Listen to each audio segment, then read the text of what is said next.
The following program may contain strong language and mature content. Viewer discretion is advised.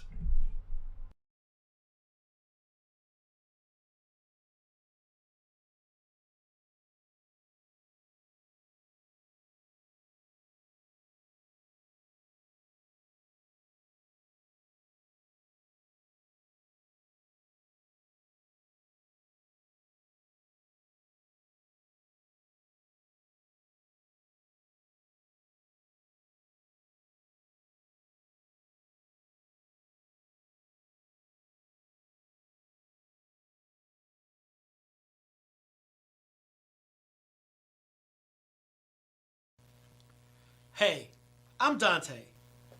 And hey, I'm Dana. And welcome to the Donta Show.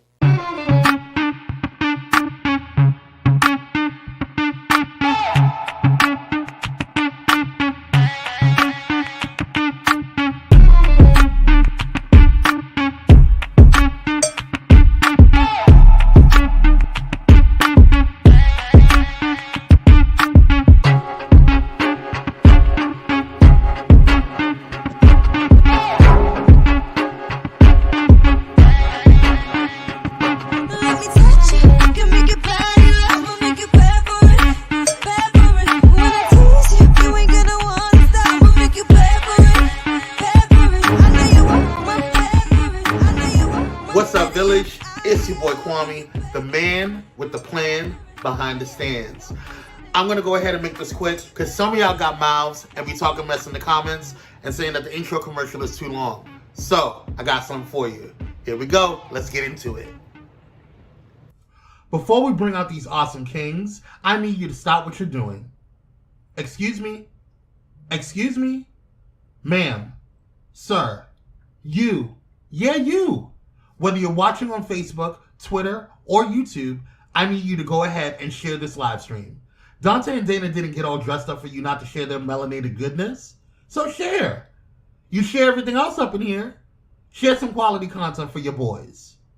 Now that we mentioned YouTube, are you subscribed to the Donta Show's YouTube? Oh, you're not? Oh, girl. I'm going to need y'all to get it together. Join the village. Go over to www.youtube.com/Donta Morrison. And when you get a chance, head over to Dr. Morrison's. That's right, your boy got his PhD. Head over to Dr. Donta Morrison's website, www.dontamorrison.com, where you can learn more about the man, the myth, the legend known as Donta. And while you're at it, grab some TDS merch and his books. Yes, purchase those smutty books filled with smut. Grab The End of the Rainbow and Yesterday Clarified. And last but not least, head over to the company that put this all together, Pyro Media Network. Pyro Media Network is a proactive network focused on providing an innovative space for content creators and entrepreneurs. PMN is dedicated to giving its viewers a diverse entertainment experience while helping content creators elevate their production, engagement, and overall branding. To date, PMN has reached over 1 million viewers and listeners internationally, produced over 52 successful shows with high ratings and fanfare, and has housed over 60 content creators, brands, and businesses through entertainment and consulting services exclusive to PMN. Pyro Media Network is a network that makes you feel at home. So if you have an idea for a show, podcast, or need some professional video and audio production for your business or brand, then join the Pyro family today. Go ahead and visit www.pyromedianetwork.com and we will show you how to go to the next level. Ladies and gentlemen, without further ado, please help me welcome my brothers from another mother, the dynamic duo, the melanated kings themselves, Donta and Dana. Let's get it. Let's go!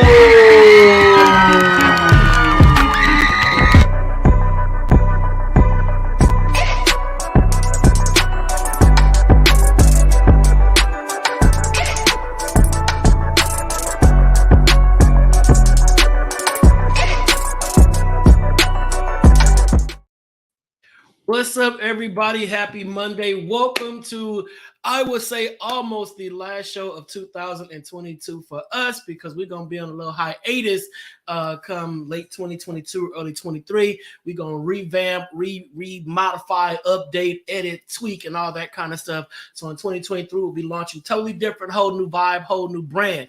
So I am your host, Dr. Donta Morrison. I am here for another of the Donta Show with my partner in crime, the man, the myth, the legend, the phenomenal. Who are you?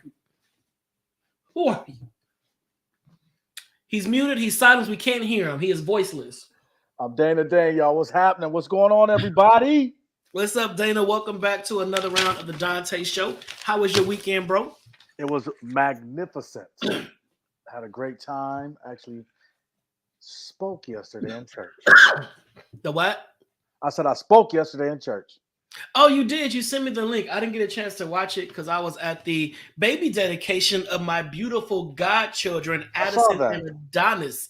You know, so they are gorgeous. Wish I had pictures to show them to make all of y'all just weep and be like, oh my God, I'm so jealous. His god kids are beautiful. But you know, we all can't be great. I don't want to brag and boast, but it is what it is. So you were preaching. I heard it was phenomenal.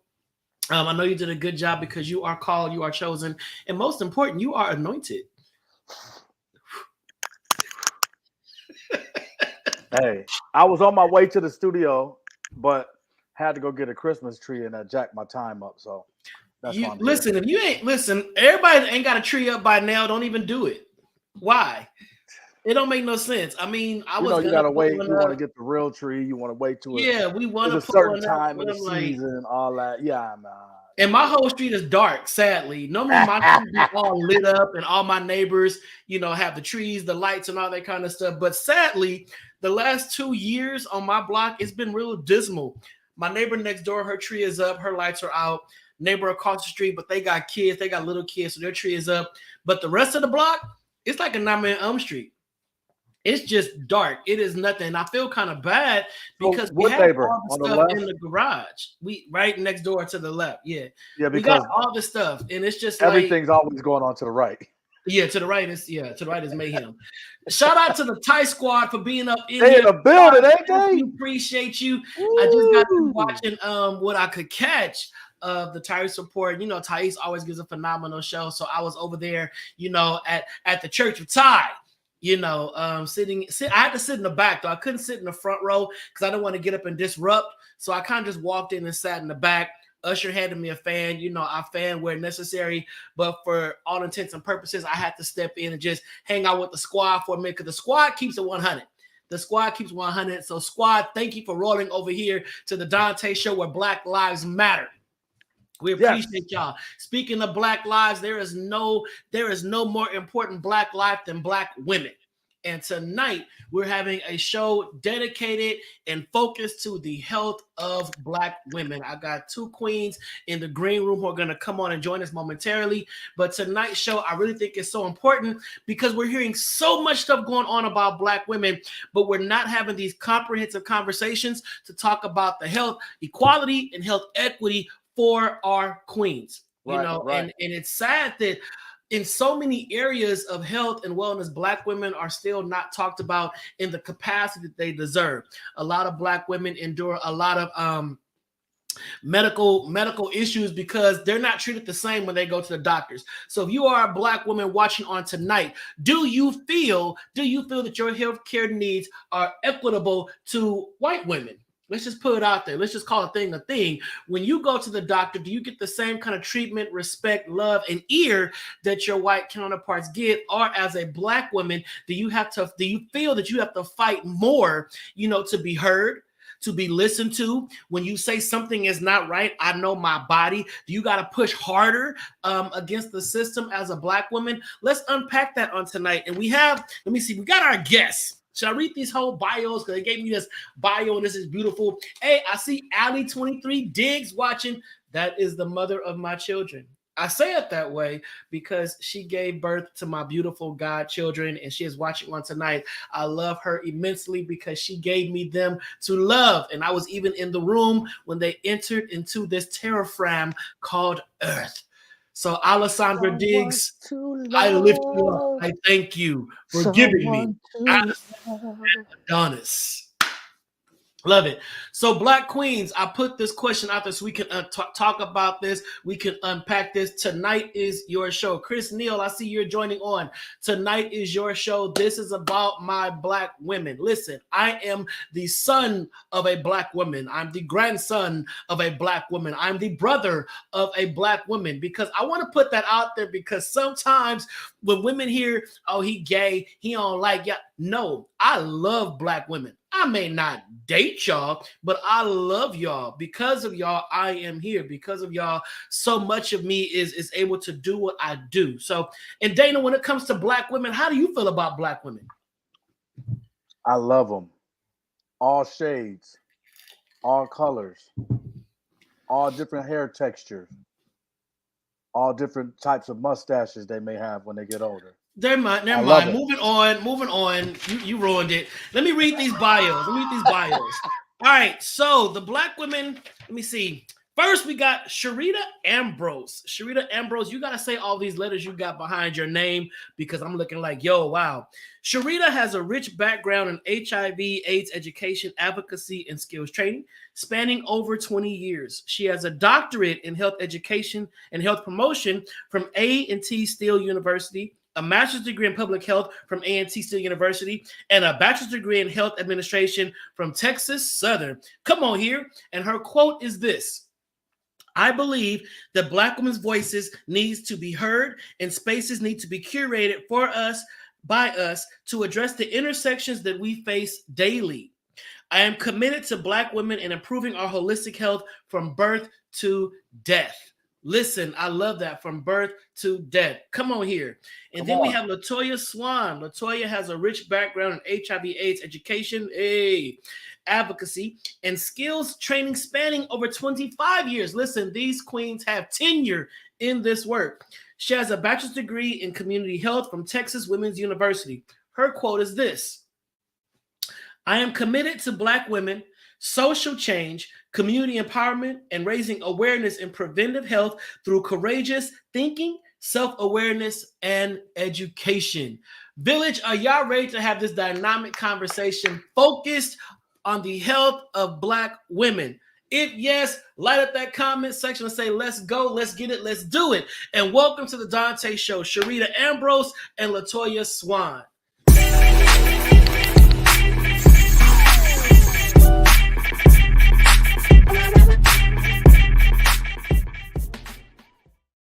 Ladies.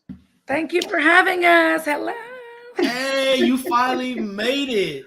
So listen, Vince, let me tell you, I met these two women in Puerto Rico. We were in Puerto Rico at the U.S. Conference on HIV and AIDS. It happens every single year. And I was walking through it was kind of the hall where they have all the vendors and whatnot.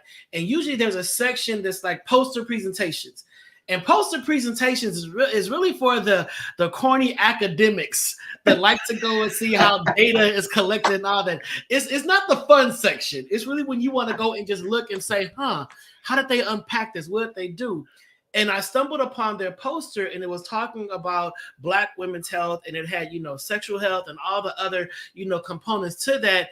And then I waited like 15 minutes to talk to them because this one lady would not stop just talking.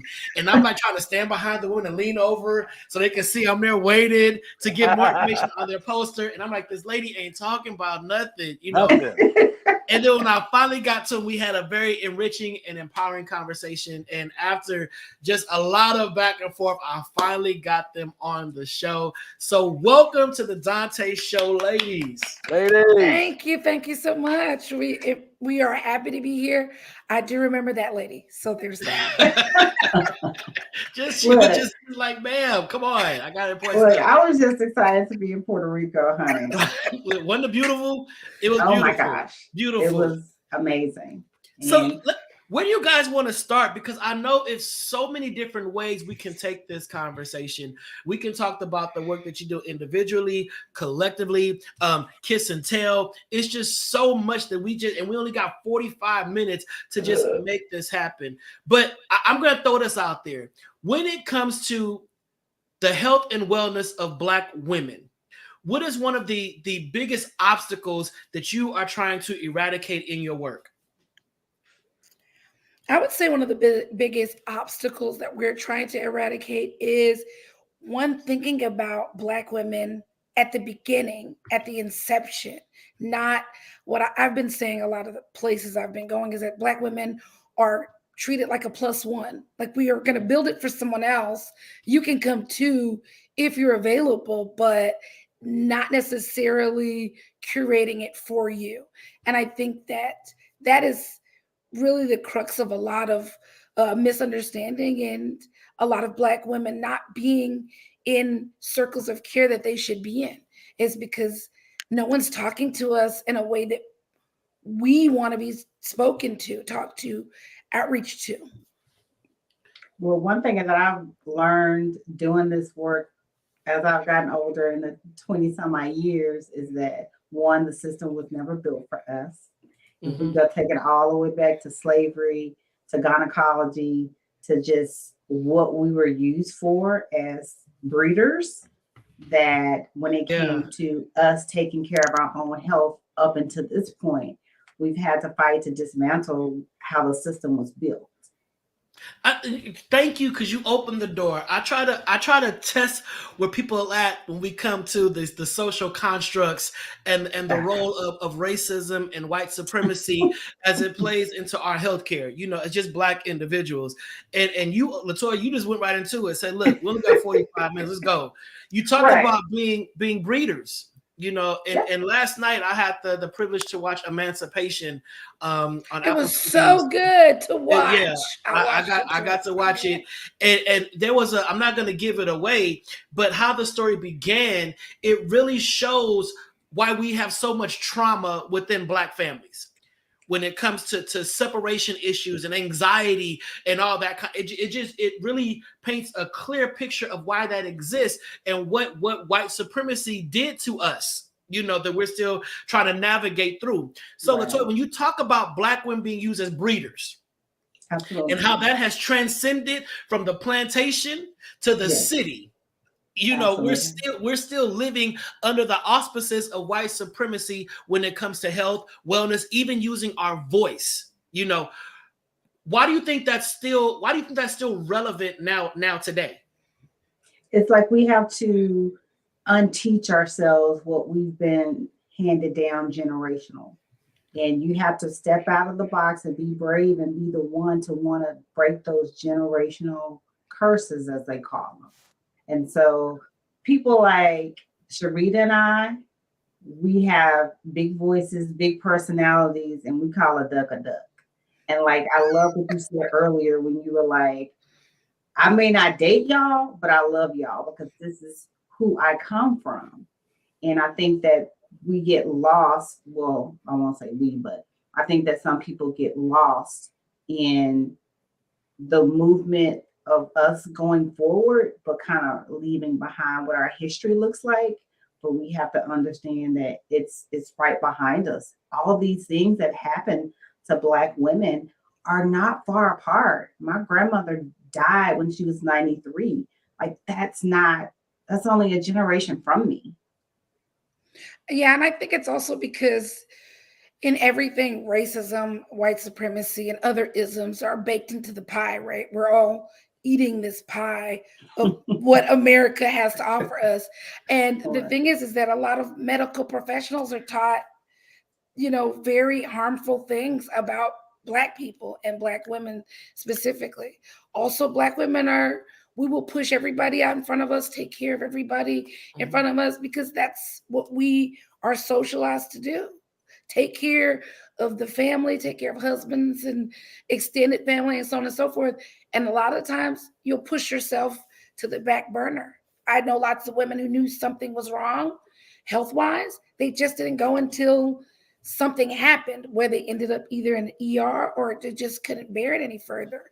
And that whole strong Black woman thing is a catch-22 for us, you know? So I think it's important for us to look at, there's levels to this. And I think we are not educated in the historical piece, but also people who make up majority of the medical system are white or non-Black or, you know, whatever. They don't know the history because they're getting fed, you know, a whitewashed version of what happened. Is that, do you think, because you said about the Black women having to be strong and putting everybody else on the forefront, is that intergenerational? Like, is that mode of thought still being passed down to young girls from their moms today? Yes, absolutely. Absolutely. I think it's just Absolutely. a few of us, a few of us that are like I'm traumatized, and the way that I was brought up isn't the way that I want to move forward in my life. I don't want to bring this down to my children. I don't want to bring this into my relationships. And I think again, it's about unlearning what we've been taught. And that's a hard, and the older you get, especially, it's like talking to your parents when you try to make them explain, I would say, pronouns. They're like, what? Either you're this or that. And so Right. it's the same way in your relationships. Like, oh my God, like Sharita said, it's so many levels to this that it's just, you shake a tree and something's going to fall out. And also, we socialize boys different than we do girls. I have nothing but boys. So I feel like God challenged me. I said, men are trash. Okay. And God was like, oh, so raise a better man then. And I have nothing but boys. And I am committed to raising better boys. We don't talk to boys about certain things. We just kind of, boys will be boys, but girls, we treat a certain way and saying, you need to learn to cook and clean and take care of a family. That's still happening now. I think it's less because, sometimes the age demographics are kind of close together. So it's a little bit different. But like my mom was like, you need to help me cook. You need to help me clean. And I always was like, that's not fair. Like, I was one of those kids that was very early, and that's not fair. Why do you let boys do A and girls do B? We're not even speaking the same language. Whether Right. you're interested in women or not, we're not speaking the same language. And it's hard for us to get on the same page when you're not speaking the same language. Dana, you want to say something? Yeah, I think I have two things. How do you target the younger women versus the older women in your movement? And then I think it's me. I like what you said about you come in here, cook, you clean, and then your brother could just go and do whatever or what have you. But I don't do the stereotypical thing. I have a daughter and son, so it's like I don't. If she had to come in the house at this time, you got to come in the house at this time too. I didn't do the you're a boy and they kidnapping and raping and taking boys too. Right. They do. I mean, so it's like I never was one that wanted to be raise them differently. It's like if you had to do this, you had to do this. If you have this cutoff time, because I know a lot of friends. Well, she can't have a boyfriend until she's this age, but he can have a boyfriend at two. I mean, he can have a girlfriend at 12, and it's like, hold on, what's the difference? You know what I'm saying? So I just never wanted to get caught up in. I'm glad you said that. I didn't want to get up in that. I don't like that stereotypical thing. Yeah, we target younger folks by being sex positive. And I think that's the hardest part, I think, of being a parent, raising children, being around children, educating young people, is saying that sex is okay and it is pleasurable by design. And if that's what you like, it's not a bad thing. It's about how you protect yourself. It's about what is the purpose behind why you're doing the things that you're doing. If you're having sex in exchange for affection, then there are some things that need to be worked on. If you're, you know what I mean? I think a lot of times people just think people are having, sexual intercourse or going out and being with a bunch of people because they're looking for something. Some folks are just looking for sex. Some people are not. And we say that, look, there's no judgment to us if this is what you want to do. No one's being hurt. You're an adult. They're an adult. They're making consent, and you're making consent. Fine. Like taking that level of extra stigma and judgment off really helps. Once we tell people and open up to them about our own personal life, like I just got married 3 years ago. I tell people I was out in them streets before then. 2 a.m. swiping my life away. I was telling people that. And when they know that you do that and have that frame of reference, then you get it and they get it and they're more likely to open up to you. And But that's kind of what we do. is that uncomfortable conversations for Black women to have? Because I'm sure being reared, I'm not a Black woman, but being reared, you're taught that you have to operate and navigate life a certain way. And then once you reach an age, we'll look at Sharita like she's an anomaly. Oh my God, what do you mean she was out in them streets? Latoya, you weren't in them streets, were you? Then Latoya be like, well, I was driving the car the street was in. And I think as Black women, is it safe to talk about sex positivity?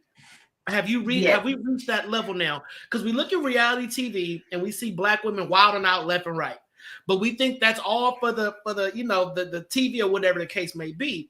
But do you have those conversations now? Is it okay to say, sis, I don't want to be with just one man. I want to just get out there and live my life. Is it okay now?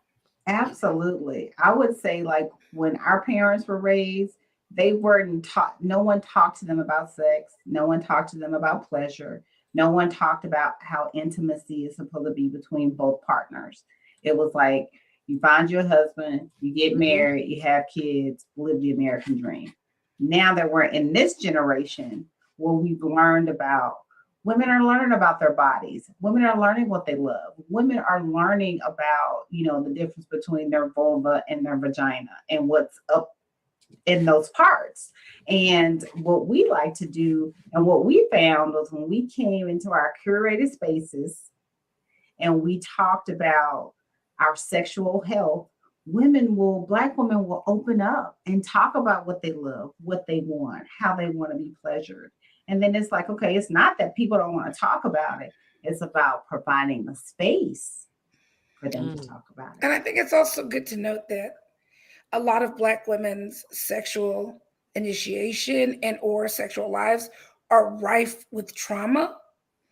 And it is hard to have certain conversations because of said trauma. So, there's data to support that there's Black girls are over sexualized very early. They're left to their own devices very early. They're expected to raise younger siblings and take care of younger siblings early on. It's like there's a lot of responsibility that's put on Black girls, but also you're expected to be chaste at the same time. It's like, I'm doing everything that grown people do, but you don't want me to do the one thing that grown people do. Right. He that findeth a wife. Right. Right. And I like what Latoya said, but this day and age, for people that have younger children, or children that are now between 7 and 13 or whatever, us parents aren't even getting the opportunity to teach our children about sex, to teach our children about life, because they're learning it from social media.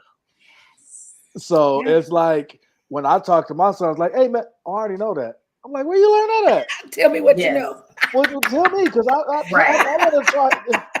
You know what I'm saying? That they're only, my oldest one is 13. So it's like, how did you?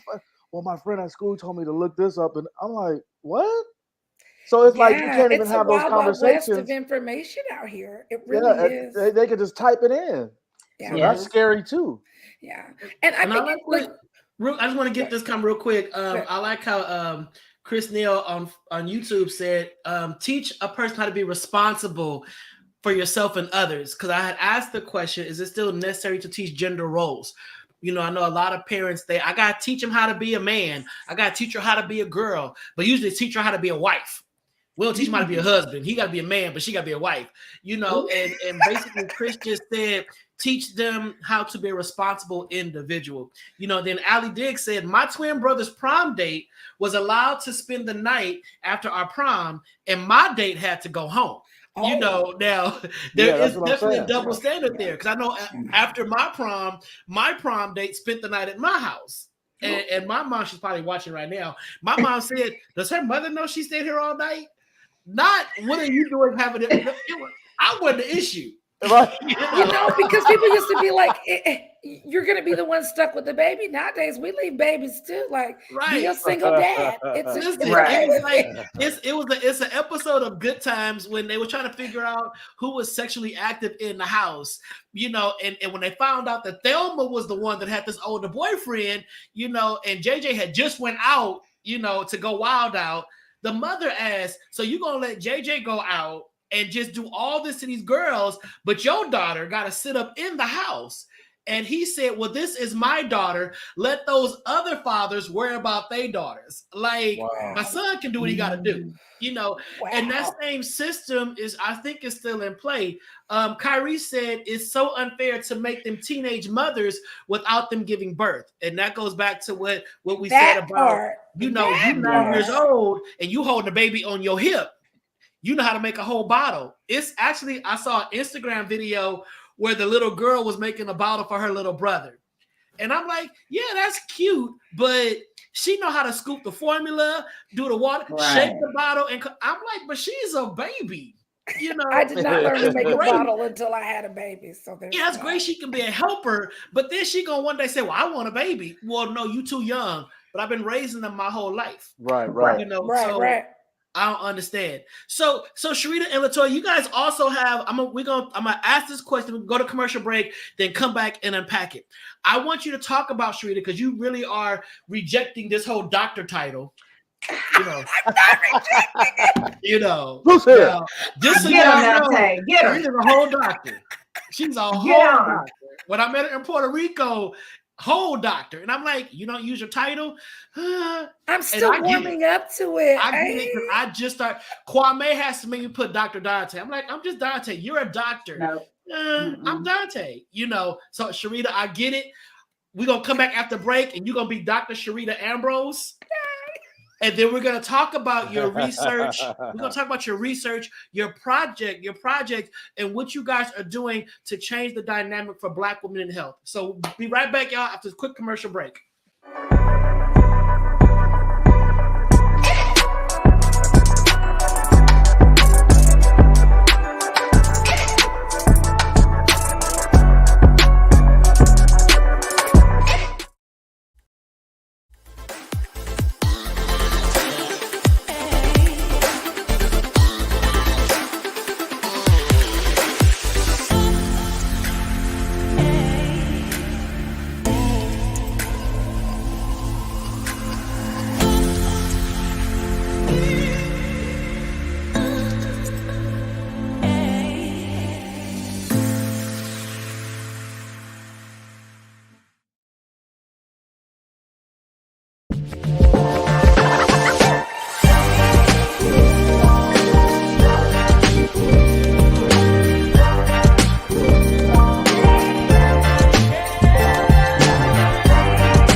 Well, clearly it is holiday season over here That at was Pyro nice. Media Network. And this one. Wasn't that just warm? Then you want Kwame some hot cocoa? He probably did that with a scarf on and some slippers and a nice Right. beanie. Right, typing with mittens on. It was just so just comforting. Yes. Yes. That was Corner. everything. That was everything. You sit in the front of Welcome the back, fireplace. everyone, to the second half of the Donta Show with our special guests, Latoya Swan and Dr. Sharita Ambrose. They're here to talk about just their work in women's health, their kiss and tell movement, and how they have all these workshops where women can come in and talk about their clitoris and vulva and orgasms and all kind of wonderful things that women need to talk about, plus how they navigate the healthcare system as women of color, which is so important. I did a show last year with Nicole Vick, and we talked about, it was Nicole Vick and a few others, we talked about what expectant mothers go through, you know, and how a lot of Black women, they're losing their kids. The infant mortality rate amongst Black women is just super duper high because they're not getting the same kind of care as their white counterparts. So Latoya, Dr. Ambrose, let's dig into your work. Let's dig into what you're doing to really just change the narrative and create a paradigm shift amongst Black women's health. Can it be like a Dr. Junior?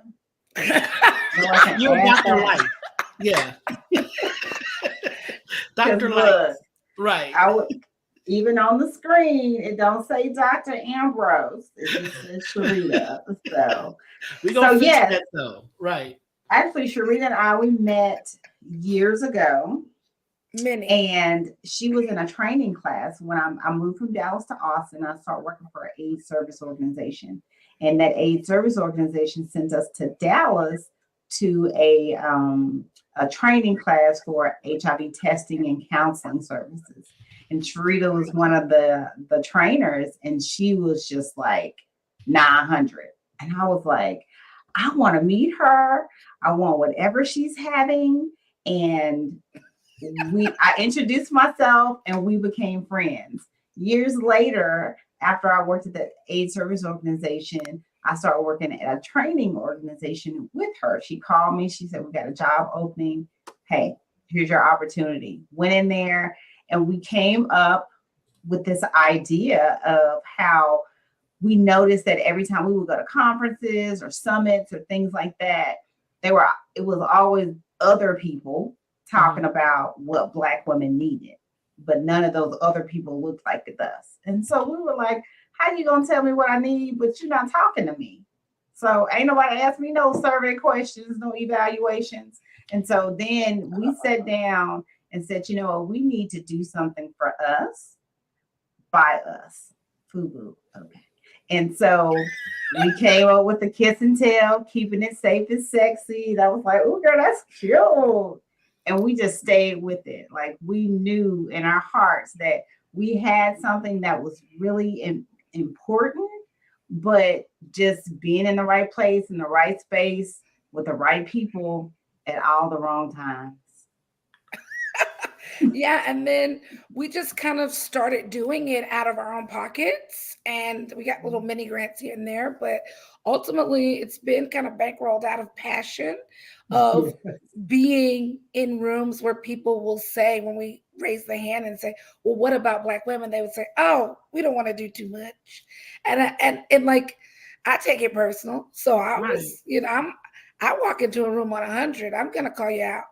So we started getting into that, like I said, you know what, we need to not wait on them and do what we do. And we started getting little grants and having little sessions all over town. Even today, when I walk around, people will go, I remember you. When are y'all having your next session? COVID put a big pause in some of the things that we were doing.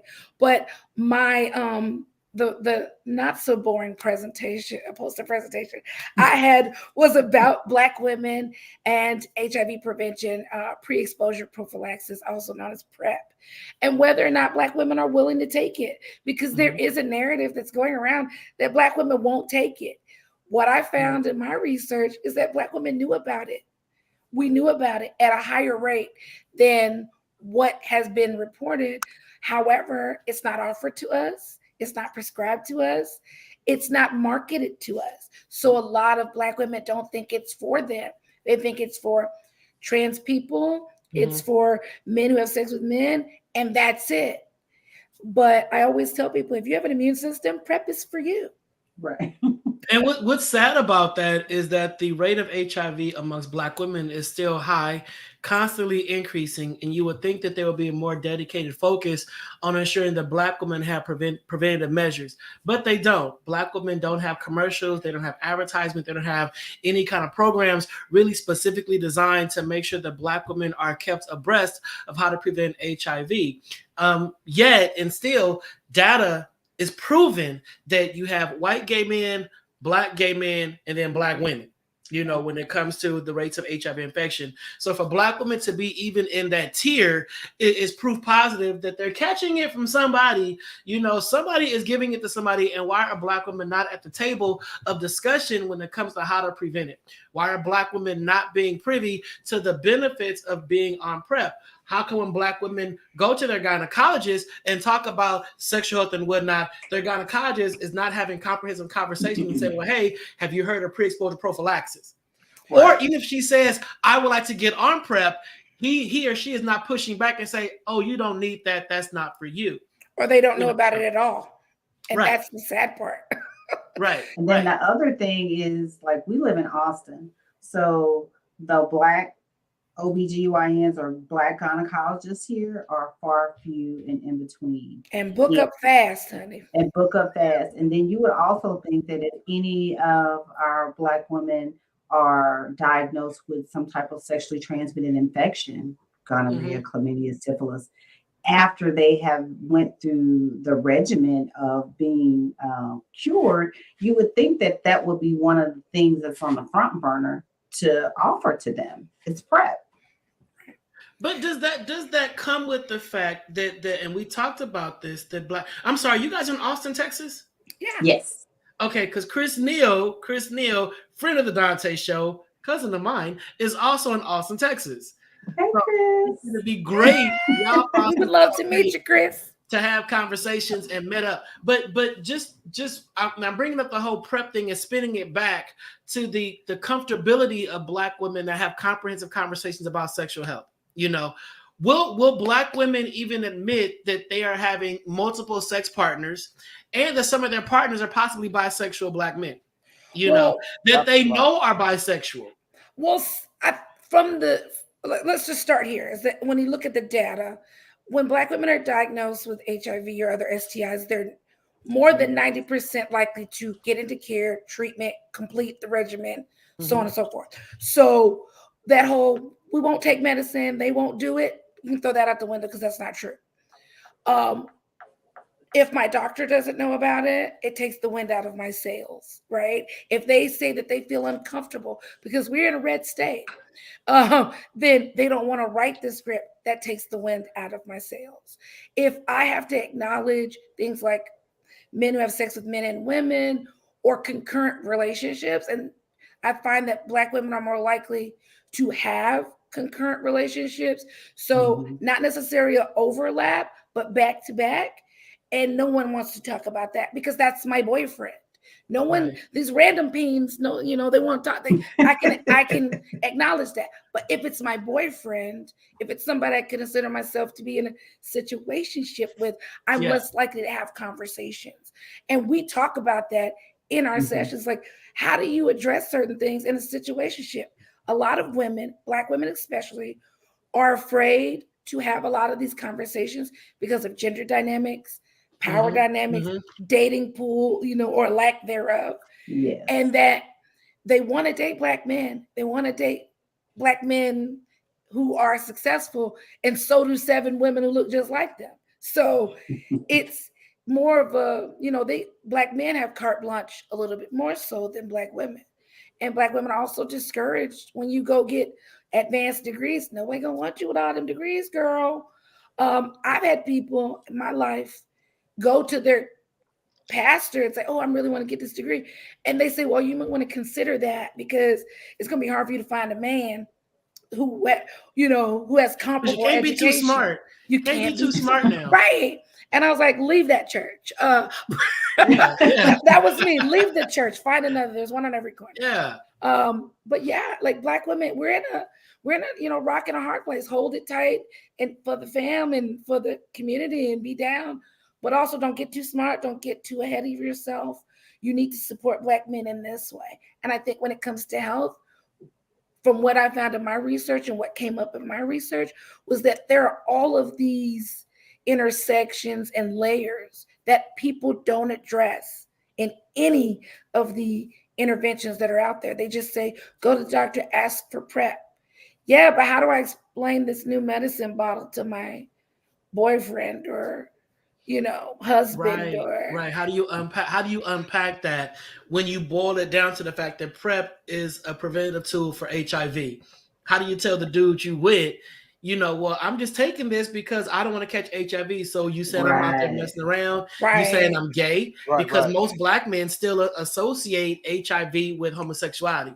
So if he's Right. heterosexual, what are you saying? I'm on the DL or something. I ain't gay, Right, And I right. think it's a shame that we still have these stigmas about HIV. But what adds to that, thank you, Chris, for just chiming in, just talking about trying to find a Black healthcare provider. Yes. And if you are a Black woman, more than likely you're probably going to have more comfort with a Black woman physician, because she more than likely will understand the plight of which you deal with, the stressors that Black people deal with, all the stuff that's going to be in Black, but you're down there in Austin. She's in Austin. Like, well, how do I find a Black female doctor, including a mental health therapist? How do I do that? Do they exist in my area? And if they do, are they oversaturated because they got a caseload of 200 Black women waiting to see them? You got a 6-month right. It's like a secret society in a place like Austin when you get in a group and then they start, we use Facebook and Instagram and all that to help navigate. And that's the thing is that it doesn't matter where you live. Black people make up a very small percentage of all of those fields of work, medical doctors, mental health providers. And that's why LaToya and I were like, we need to be out here like ringing the alarm and saying, look, even if your doctor isn't Black, you need to be calling them to the table. I'm a mother. I had a baby 3 months early. And for me, it was like, something's not right. I don't know what it is. I feel crazy, but I got to do it, And I think your initial question was like, do you think you get really good healthcare? I think I had really good healthcare, comparable to what white women have. Absolutely not. Right. But for me, I felt like I had good. But when I went to the NICU and when I was there looking at the healthcare system working as I'm going through this traumatic situation, Black women were stoic. They were quiet. They were, because they were worried about CPS. Like I think we forget that there are so many levels. It's not just go to the doctor.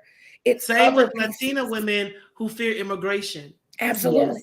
Absolutely. And it's sad that you'll be sitting in a provider's office and you're scared to even admit all you're going through or all that's happening because there are so many systems in place that are coming against us. Yeah. Well, if I tell this, will they come and take my child from me? If I say this, will they deport me out of this country? White men don't have those fears and those concerns, sadly. But we also don't talk about this publicly and loudly enough for it to even be an issue that needs constant addressing.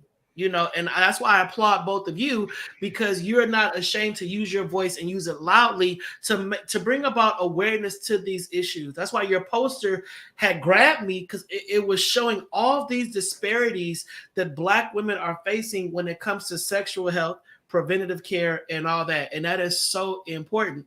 So how are you taking this to the next level? How is this reaching the masses? Well, we started a podcast. We did. And we just kind of just started. And we also got a 501c3. We're out here working with other organizations. We're providing training. Like for me, I can talk to the people all day, but if the systems are the same, doesn't really matter. So for what we're doing is we're trying to change the system. We're trying to create an opportunity for community health workers, Black community health workers with an HIV prevention focus. So getting more bodies and people that look like us into the field of work. And also for us going to providers and teaching them how to pitch to this demographic in a way that they can hear you. We've walked through clinics and tell them, LaToya. Yeah, we've did little pop-ups at clinics here in Austin to see if they're welcoming.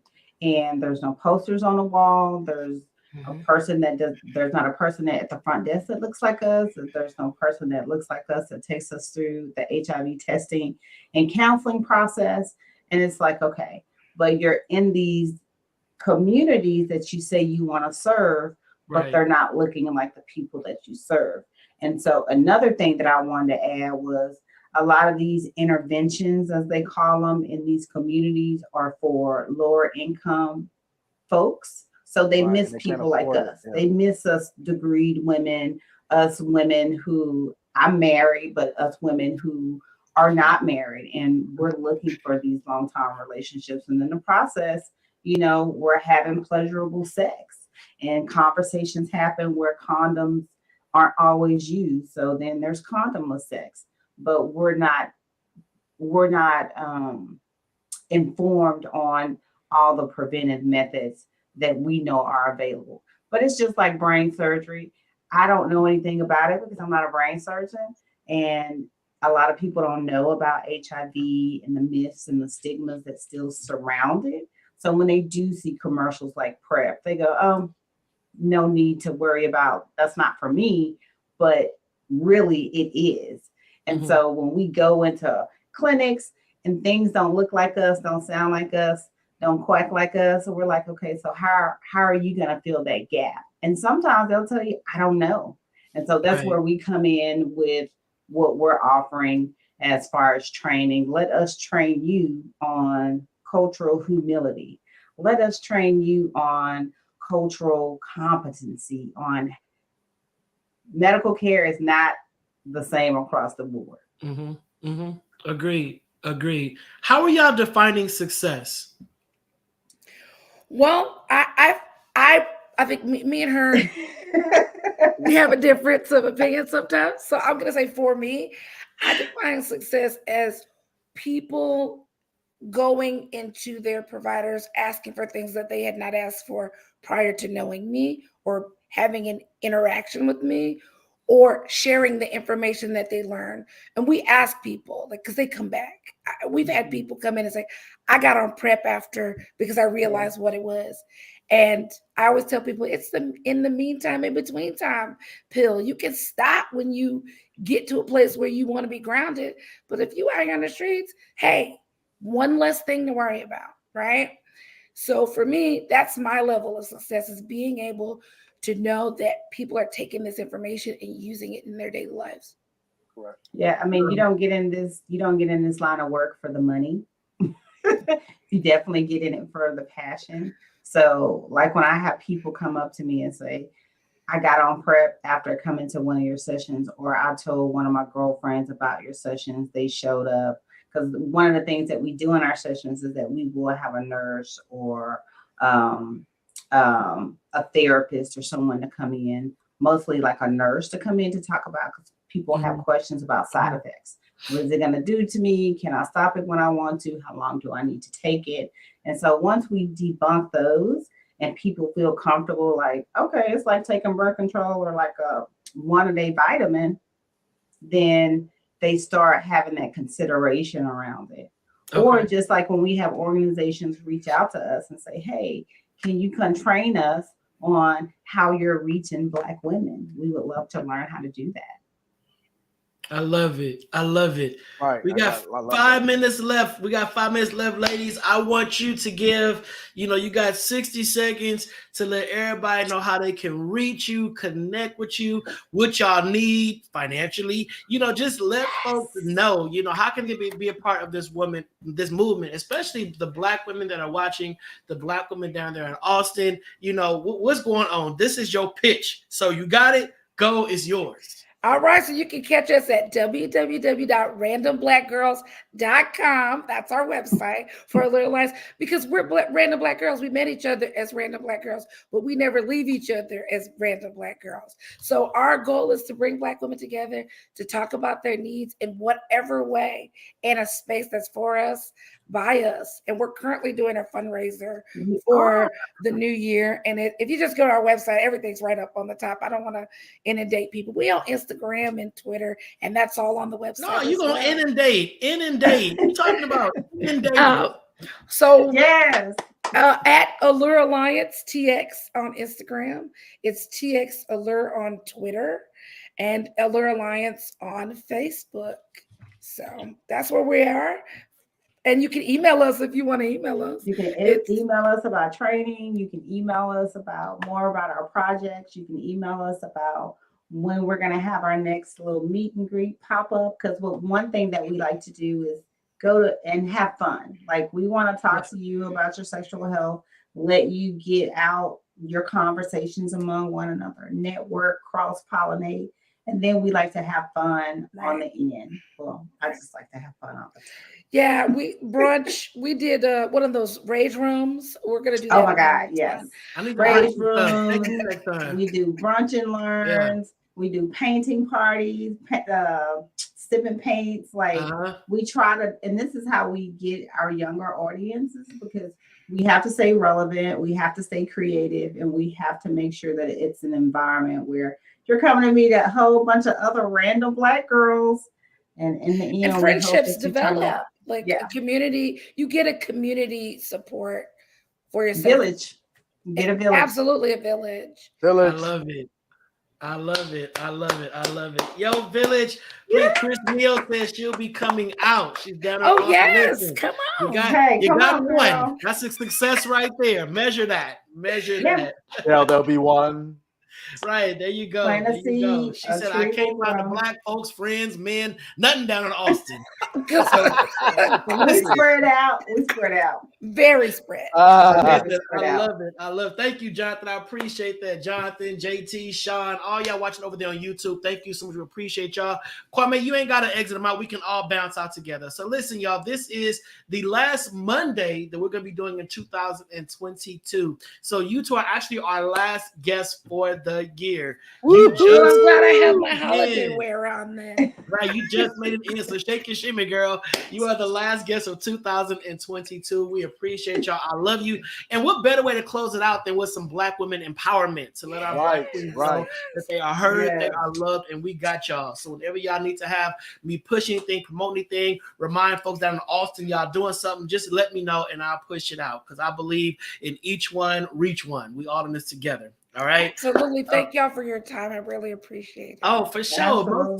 Most deaf. So y'all listen, make sure if you have not subscribed to the Donta Show, please do so. Go to youtube.com/Donta Morrison. Click that subscribe button, become part of the village. Every single time we go live, you will know it. You'll get alerted and you won't miss a beat. So please make sure to do that. Follow me over there on Instagram at Donta_Morrison. You can follow Dana too. DNA716 over there on the IG. Listen, we love y'all. We appreciate y'all. But without y'all, we'd be just two dudes taking a walk, having a conversation with each other, and we can do that on the phone. So we love y'all. Thank you. Tomorrow, we're going to close it out in a big way. It's going to be the last show of 2022, and it's going to be bananas. It's going to be a surprise. You do not want to miss tomorrow night's show. Tomorrow, right here on Facebook Live and YouTube, 8 p.m. Pacific Standard Time.